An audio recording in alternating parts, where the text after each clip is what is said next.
بسم الله الرحمن الرحيم الحمد لله رب العالمين الصلاة والسلام على رسوله الكريم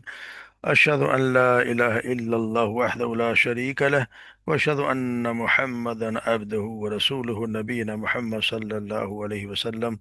رب اشرح لي صدري ويسر لي أمري واحلل عقدة من لساني يفقهوا قولي ربنا زدنا علما اللهم فقهنا في الدين۔ السلام علیکم ورحمۃ اللہ وبرکاتہ، امید ہے سب لوگ خیریت سے ہوں گے۔ اللہ تبارک و تعالی ہمارے وقت قبول فرمائے۔ اعوذ باللہ من الشیطان الرجیم، بسم اللہ الرحمن الرحیم۔ ومن نؤمره ننکس فی الخلق افلا یعقلون وما علمناه الشعر وما ينبغي له إن هو إلا ذكر وقرآن مبين لينذر من كان حيا ويحق القول على الكافرين أولم يروا أنا خلقنا لهم مما عملت أيدينا أنعاما فهم لها مالكون وذللناها لهم فمنها ركوب منها يأكلون ولهم فيها منافع ومشارب أفلا يشكرون واتخذوا من دون الله آلهة لعلهم ينصرون لا يستطيعون نصرهم وهم لهم جند محضرون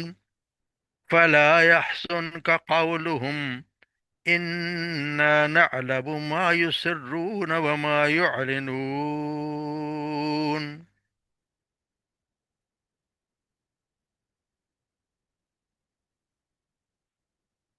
ومن ننمرہ، اور جس کو ہم دیتے ہیں، نمرہ زیادہ عمر یا زیادہ عمر دے دیتے ہیں، ننکسو پھر ہم پلٹ دیتے ہیں، الٹ دیتے ہیں، الٹا کر دیتے ہیں اس کی، فی الخلق اس کی بناوٹ میں، اس کی پیدا جس کی بناوٹ میں ہم اس کو الٹا کر دیتے ہیں۔ افلا یعقلون، پس کیا وہ، بلا کیا وہ عقل سے کام نہیں لیتے۔ وما علمناہ الشعر، اور نہیں ہم نے سکھایا اسے، یعنی حضور صلی اللہ علیہ وسلم کو، شعر شعر، وما ینبغی لہو، اور نہ ہی وہ، یعنی وہ شاعری نہ ہی ان کو زیب دیتی ہے، نہ وہ اس قابل ہے کو ان کو شعر سکھایا جائے۔ ان ہوا الا ذکر و قرآن مبین، نہیں ہے یہ مگر ذکر، ایک نصیحت، اور قرآن مبین، واضح طور پر قرآن، لیون ذرا، تاکہ وہ ڈرائیں، من کان حیوں، تاکہ وہ ڈرائیں کو، من کان حی جو زندہ ہو، یعنی وہ اسے ڈرایا جو زندہ ہے، وَيَحَقَّ الْقَوْلُ عَلَى الْكَافِرِينَ، اور کافروں پر بات حق یعنی ثابت ہو جائے۔ اولم یرو، کیا نہیں، یرو انہوں نے دیکھا، انا خلقنا لہم، کہ بے شک ہم نے پیدا کیا انہیں، لہم ان کے لیے، مما عملت ایدینا، اس میں سے جو بنایا، مما عملت ایدینا، جو ہم بنایا، ایدینا ہمارے ہاتھوں نے، انعامن مویشی، وہم لہا، پس ہیں وہ، لہا ان کے لیے، مالکون مالک بنے ہوئے ہیں۔ وَذَلَّلْنَاهَا، اور ہم نے تابع کر دیا انہیں، لاہم ان کے لیے، فَمِنْهَا رَكُوبٍ، ان میں سے کچھ وہ کچھ پر وہ سوار ہوتے ہیں، وَمِنْهَا يَأْكُلُونَ، اور کچھ کو جن کو وہ کھاتے ہیں، وَلَهُمْ فِيهَا مَنَافِعُ مَشَارِب، اور ان کے لیے ہیں، فیہا ان میں، منافع بہت سے فائدے، و مشارب اور پینے کی چیز، افلا یشکرون، پر بھلا کیا وہ شکر ادا نہیں کرتے۔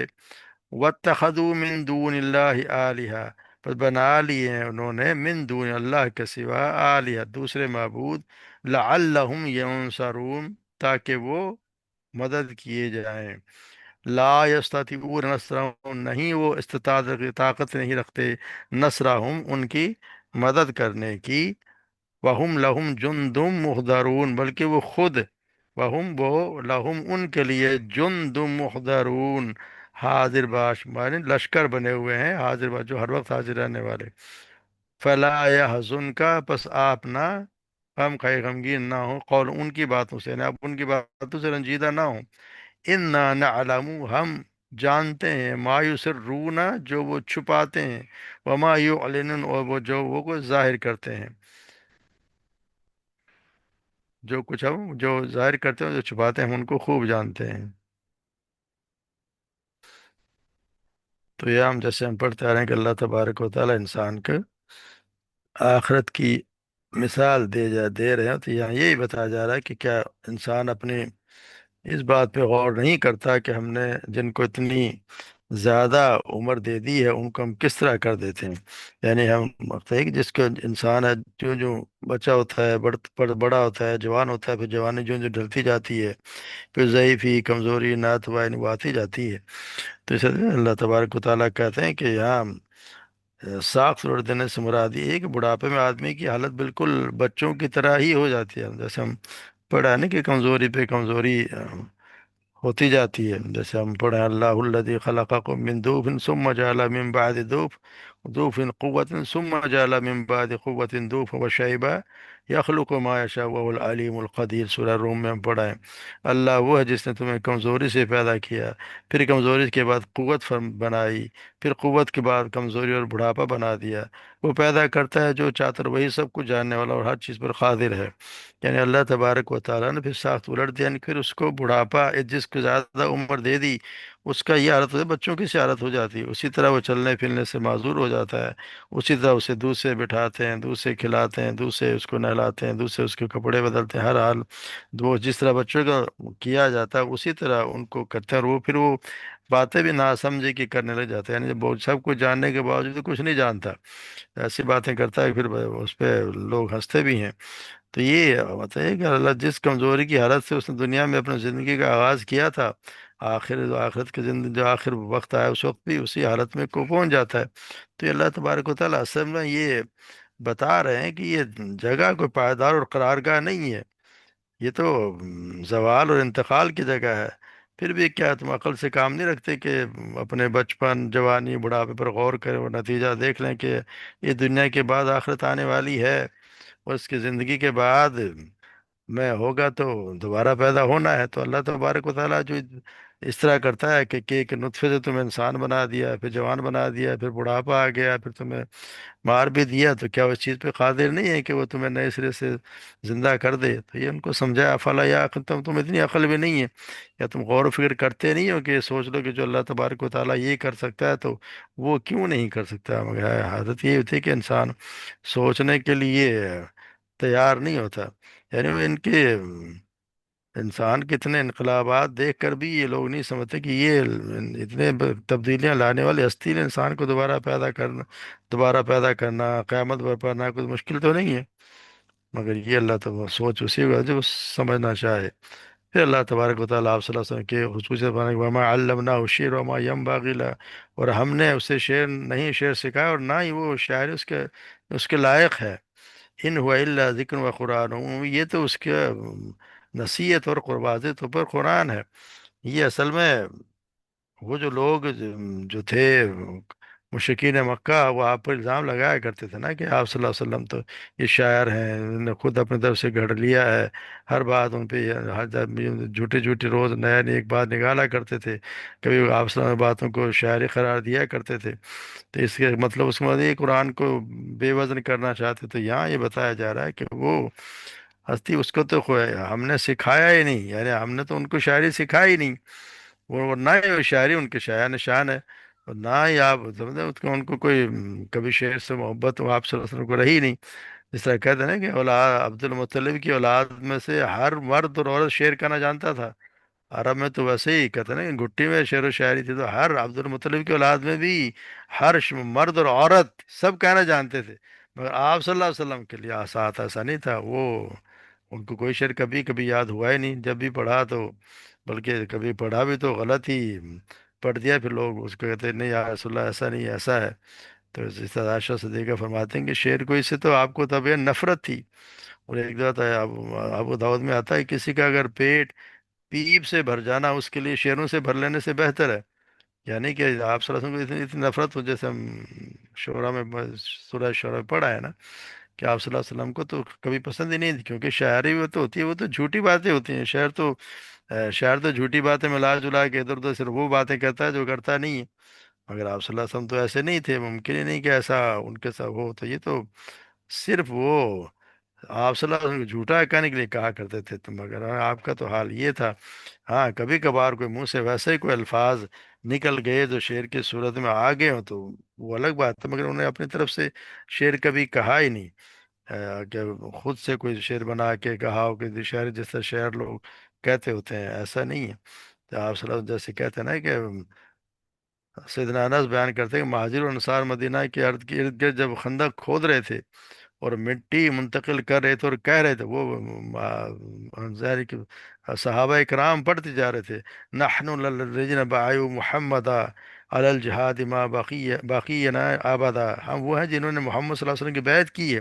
جب تک ہم زندہ ہیں جہاد کرتے رہیں گے۔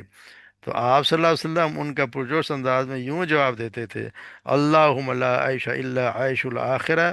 فاغفر للانصار والمہاجرہ،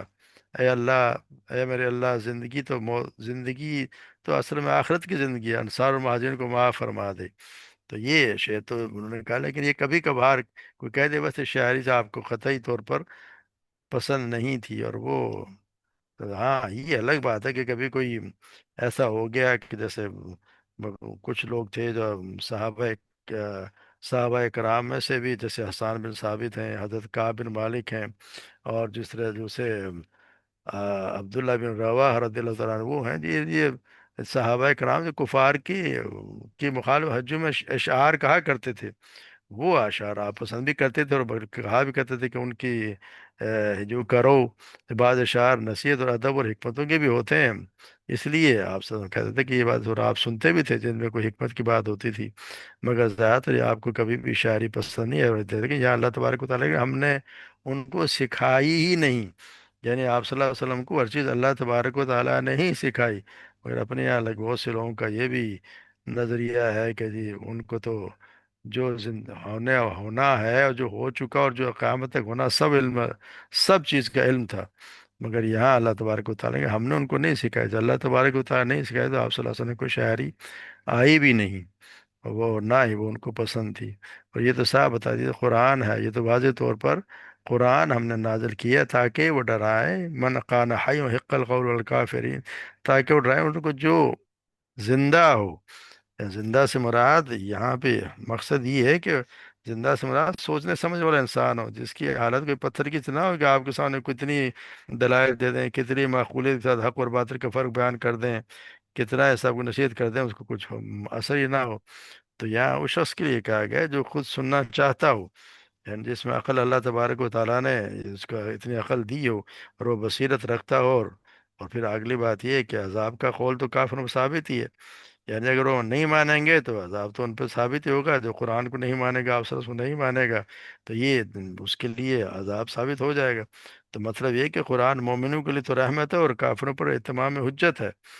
یعنی قرآن کو جو نہیں مانے گا، اس کی باتوں کو وہ ایمان نہیں لائے گا، تو اس پہ تو حجت قائم ہو گئی، پھر اس کے لیے تو عذاب ہی عذاب ہے، تو یہ دونوں چیزیں ہیں اس کے لیے۔ تو یہاں پہ اللہ تبارک و تعالیٰ کرے اولم یروا انا خلقنا لهم مما عملت ایدینا، کیا انہوں نے دیکھا نہیں کہ ہم نے ان پیدا کیا ان کے لیے اپنے ہاتھوں سے مویشی فہم لہا، اور جو ان کے مالک بنے ہوئے ہیں، یعنی انہوں نے تو خود نے تو کچھ بھی نہیں بنایا اپنے ہاتھوں سے، تو انہوں نے تو نہیں، یعنی کفار مکہ کا بھی یہ تو نظریہ نہیں تھا کہ کوئی اونٹ یا جتنے جانور انہوں نے بنائے ہیں، ان کو بھی یہی جانتے ہیں کہ اللہ تبارک و تعالیٰ نے ہی بنائے۔ تو اللہ یہی کہہ رہے ہیں کہ انہوں نے یہ غور نہیں کیا کہ ہم نے ان کے لیے ایسی ایسی چیز بنا دی جو اپنے ہاتھوں سے بنائی، اور ان کے مالک بنے ہوئے ہیں، وَذَلَّلْنَا، اور ہم نے تابع کر دیا ان کے، اور تو ان میں سے کچھ پر وہ سوار ہوتے ہیں، کچھ کو کھاتے ہیں، یعنی ایک اتنا بڑا اونٹ جیسا جانور ہے، اور جتنے بھی جانور ہم دیکھتے ہیں کہ کتنے بڑے بڑے جانور ہیں اور کتنے طاقتور جانور ہیں، مگر ان کی حالت یہ ہے کہ ایک چھوٹا سا بچہ بھی اگر آپ دیکھیں تو ایک اونٹ کی نکیل پکڑ کے، اور وہ اونٹ اس کے پیچھے پیچھے چلتا رہتا ہے، اور اب بلکہ اگر اس کے پیچھے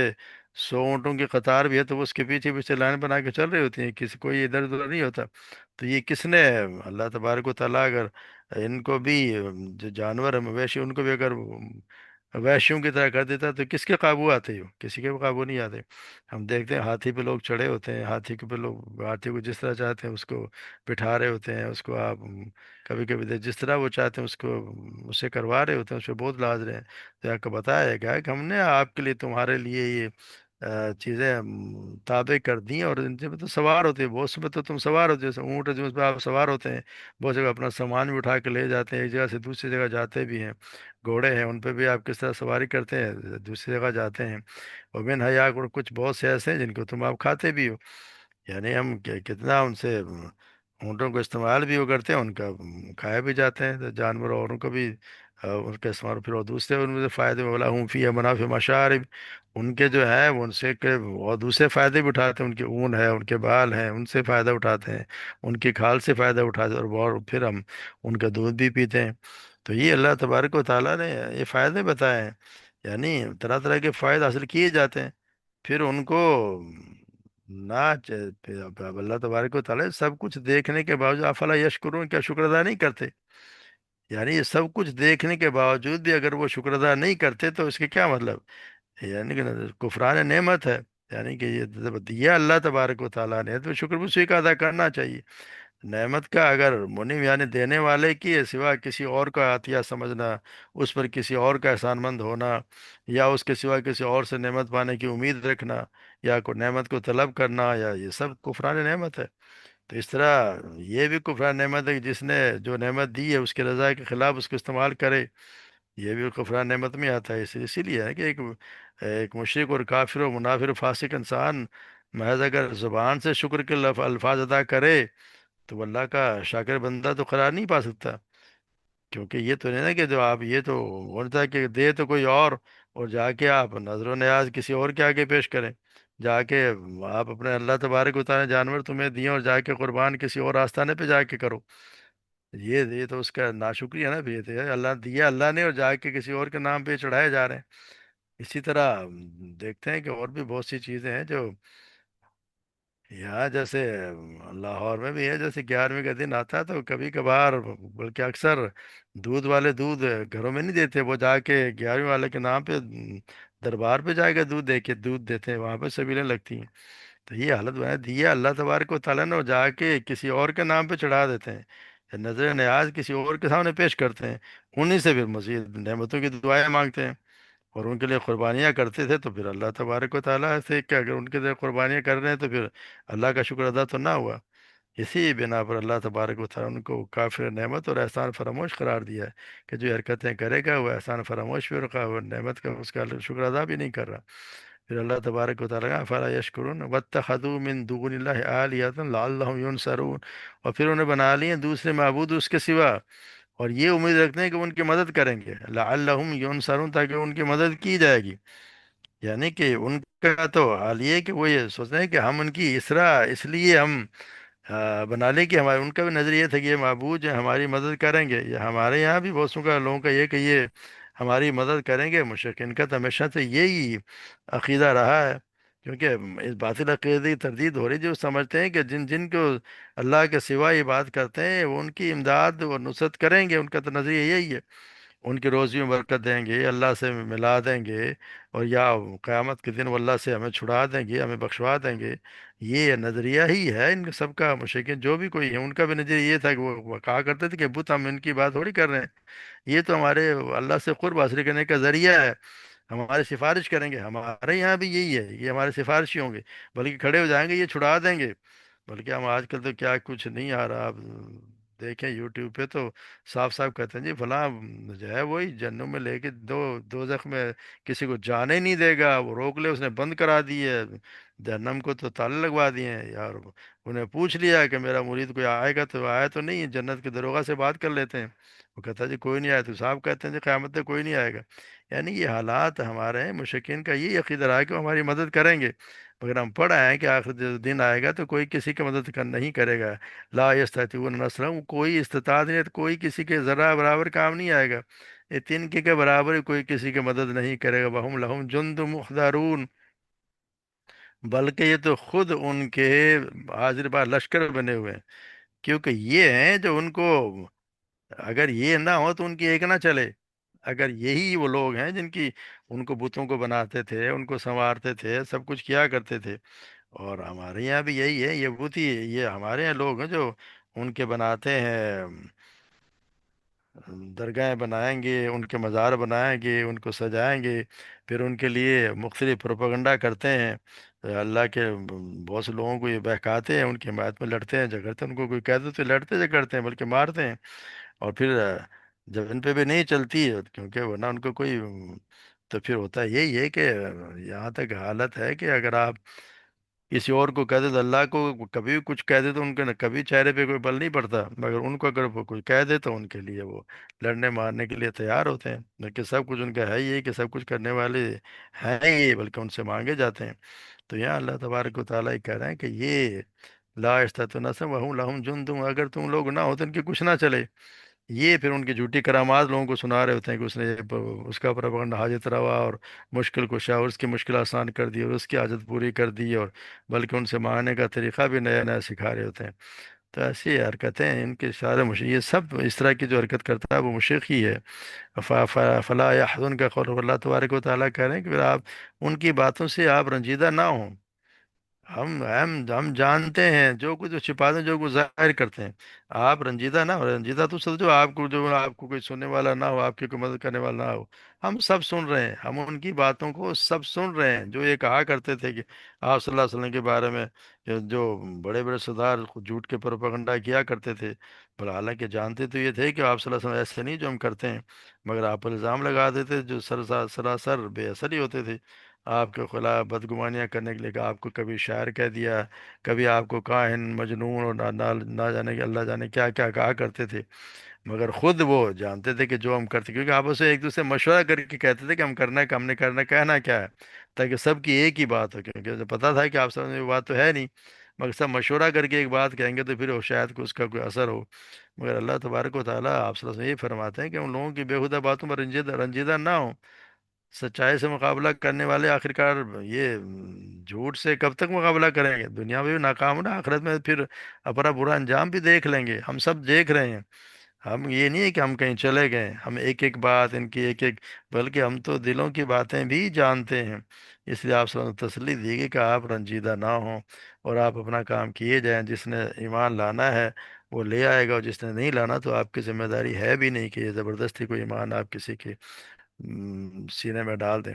تو اللہ تبارک و تعالی ہمیں بھی صحیح سمجھ عطا فرمائے، اور ہمیں بھی شرک عقائد سے بچائے کہ اللہ تعالیٰ کے سوا کسی اور سے مانگنا بھی شرک ہے. اسے کسی کی توقع کرنا، امید رکھنا کہ فلاں کوئی میرا کام بنا دے گا، میری دعا قبول کرا دے گا، یا میرے کسی بچے کو شفا دے دے گا، یا اولاد دے دے گا، یا رزق دے دے گا. اللہ تبارک و تعالی ہمیں ان شرک عقائد سے بچائے، اور صحیح صحیح طور پر اسلام کو سمجھنے کی، دین کو سمجھنے کی توفیق عطا فرمائے، اس پر عمل بھی کرنے کی ہمت بھی دے اور توفیق بھی دے. وما علینا الا البلاغ.